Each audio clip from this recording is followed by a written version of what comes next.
আসসালামু আলাইকুম বন্ধুরা, আশা করছি আপনারা সকলে ভালো আছেন আর আল্লাহর অসীম রহমতে আমরাও খুব ভালো আছি। তো আজকের আমার রেসিপি হচ্ছে কই মাছ দিয়ে ফুলকপি হালকা পাতলা রান্নার রেসিপি। আশা করছি এই ফুলকপি দিয়ে কই মাছের রান্নার রেসিপিটা আপনাদের কাছে খুবই ভালো লাগবে আর প্রথম থেকে শেষ অবধি দেখার জন্য অনুরোধ রইল। আর ভিডিওটা শুরু করার আগে ছোট্ট একটা লাইক দিয়ে শুরু করবেন। তো চলো শুরু করা যাক কেমনভাবে রেসিপিটা বানিয়েছি। এখানে আমি 4 পিসের মতো মিডিয়াম সাইজের আলু নিয়েছি আর 3টে মিডিয়াম সাইজের ফুলকপি নিয়েছি। তো এটাকে খুব ভালোভাবে কেটে নিয়েছি, দেখতে পাচ্ছেন ফুলকপি কাটা হয়ে গেছে আর আলুগুলোও লম্বা লম্বা করে কেটে নিয়েছি। আর ফুলকপিগুলো এখানে একটা কড়াইতে দিয়ে দিলাম আর একটু বেশি পরিমাণ জল দিয়ে দিলাম। এই ফুলকপিটাকে খুব ভালোভাবে সিদ্ধ করে নেব। আর এখানে আমি বেশ কয়েকটা তেজপাতা মাঝখান থেকে টুকরো করে দিয়ে দিলাম, এতে করে কিন্তু ফ্লেভারটা খুব সুন্দর আসবে। এবার এখানে আমি স্বাদ মতো লবণ আর একটু হলুদ গুঁড়া দিয়ে আমি খুব ভালোভাবে গ্যাসের ফ্লেমেতে দিয়ে খুব ভালোভাবে সিদ্ধ করে নেব। তো ততক্ষণে গ্যাসের ফ্লেমেতে দিয়ে এই ফুলকপিটা সিদ্ধ করে নিচ্ছি। আর এদিকে আমি 6 পিসের মতো কই মাছ নিয়েছি, কই মাছটাকে এখানে স্বাদ মতো লবণ দিয়ে দিলাম আর এখানে একটু হলুদ গুঁড়া দিয়ে দিলাম আর এখানে একটু 1 ছোটো চা চামচের তেল দিয়ে দিলাম, সরিষার তেল। এতে করে কিন্তু মাছগুলো মাখানোর খুব সুবিধা হয়। তো এইভাবে খুব ভালোভাবে মাখিয়ে নিচ্ছি কই মাছগুলোকে। তো কই মাছগুলো আমি ভেজে নেব। তো ততক্ষণে কিন্তু আমার এইদিকে ফুলকপিগুলো খুব ভালোভাবে সিদ্ধ করা হয়ে গেছে। এবার আমি ফুলকপিগুলো জলটা ঝরিয়ে আমি ফুলকপিগুলো তুলে নিচ্ছি আর তেজপাতাগুলো ফেলে দেব। আর এদিকে কই মাছগুলো সরিষার তেল দিয়ে ভাজা করছি। আজকে আমি রান্নার রেসিপিটা পুরো সরিষার তেল দিয়ে রান্নাটা করব। সরিষার তেল দিয়ে রান্নাটা করলে কিন্তু বেশি মজার হয়। তো এদিকে ফুলকপিগুলো তুলে নিলাম আর মাছগুলো কিন্তু ভাজা হয়ে গেছে।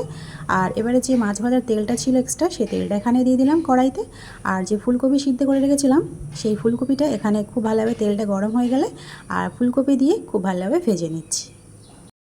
আমার ভিডিও যে যেখানে পারছেন দেখছেন দেশ বা বিদেশে বাইরে, তাদেরকে অসংখ্য অসংখ্য ধন্যবাদ আমার এই আজকের রেসিপিটা দেখার জন্য। আর আমার চ্যানেলে যারা কোনো নতুন, তোমাদের যদি আজকের রেসিপিটা ভালো লেগে থাকে আর আমাকে যদি বন্ধু করতে চাও তাহলে প্লিজ সাবস্ক্রাইব করে পাশে থেকে যেতে পারেন। তো এদিকে আমি ফুলকপিগুলো ভাজা করে নিয়েছি হালকা করে, এটাকে আমি তুলে নিচ্ছি। এবার কড়াইতে আরও কিছুটা পরিমাণ সরিষার তেল দিয়ে দিলাম। তেল খুব ভালোভাবে গরম হয়ে গেছে আর 2টো বড় সাইজের পেঁয়াজ কুচি রেখেছিলাম, সেই পেঁয়াজ কুচিটা এখানে দিয়ে দিলাম।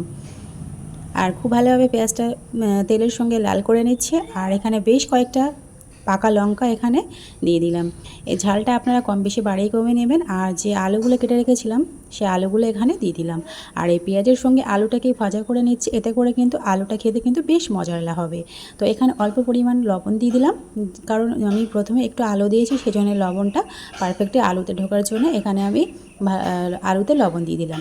আর এখানে আমি খুব ভালোভাবে পেঁয়াজের সঙ্গে লাল করে নিচ্ছি আলুগুলো। তো এখানে লাল হয়ে গেছে। এবারে হাফ টিস্পুনের মতো আদা রসুন বাটা দিয়ে দিলাম, দেওয়ার পর আরও কিছুক্ষণের জন্য ভাজা করে নিচ্ছি যাতে করে কাঁচা গন্ধ না থাকে। এবার আমি মশলাগুলো অ্যাড করছি। এখানে 1 চা চামচের মতো হলুদ গুঁড়া দিয়ে দিলাম, 1 চামচের মতো ঝাল লঙ্কা গুঁড়া দিলাম। আর এখানে দেব হাফ টিস্পুন একদম অল্প সামান্য জিরা গুঁড়া, ধনিয়া গুঁড়া আর গোলমরিচ গুঁড়া দিয়ে দিলাম। তো সব গুঁড়ো মশলা অ্যাড করার পরে খুব ভালোভাবে আলুর সঙ্গে একটু ভাজা করে নিচ্ছি। এই সময় গ্যাসের ফ্লেম কিন্তু একটু একদম লোতে রেখেছিলাম।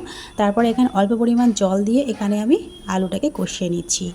তো এখানে আমার আলুটা ভালোভাবে কষিয়ে নিচ্ছি। তো এখানে আলুটা কষানো হয়ে গেছে। এখানে আরও কিছুটা পরিমাণ আমি এখানে অল্প পরিমাণ মতো জল দেব।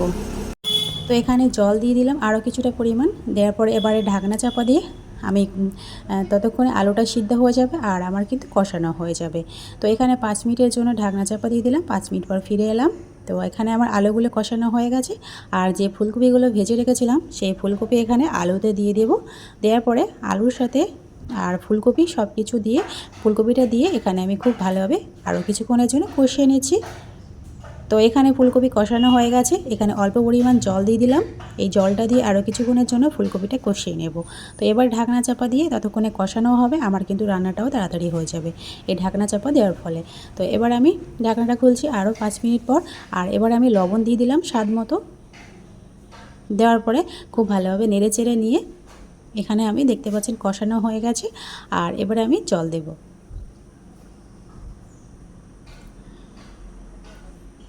এখানে আমি জল দিয়ে দিলাম পরিমাণ মতো। দেওয়ার পরে এবারে যে আমি এতটা ঝোল রাখবো সেই জন্য আমি এখানে কই মাছগুলো দিয়ে দিলাম আর ভালোভাবে কই মাছটাকে ফোটানোর জন্যে। আর এবার আরও কিছুটা পরিমাণ জল দিয়ে দিচ্ছি। এবারে দেওয়ার পরে খুব ভালোভাবে ফুটিয়ে নেব।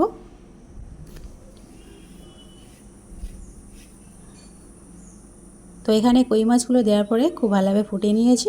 ফুটিয়ে নেওয়ার পর এবার আমি ঢাকনা চাপা দিয়ে 10 মিনিটের জন্য মিডিয়াম টু লোতে রান্নাটা করে নিচ্ছি। তো 10 মিনিট পর ফিরে আসছি বন্ধুরা। তো বন্ধুরা আজকের আমার ফুলকপি দিয়ে কই মাছের রান্নার রেসিপিটা কেমন লাগলো কমেন্টে কিন্তু জানাতে ভুলবেন না। লাইক করবেন, প্রয়োজনে শেয়ার করবেন। আজকে এই পর্যন্ত, আবার অন্য একটা রেসিপি নিয়ে আপনাদের সঙ্গে হাজির হব। খোদা হাফেজ।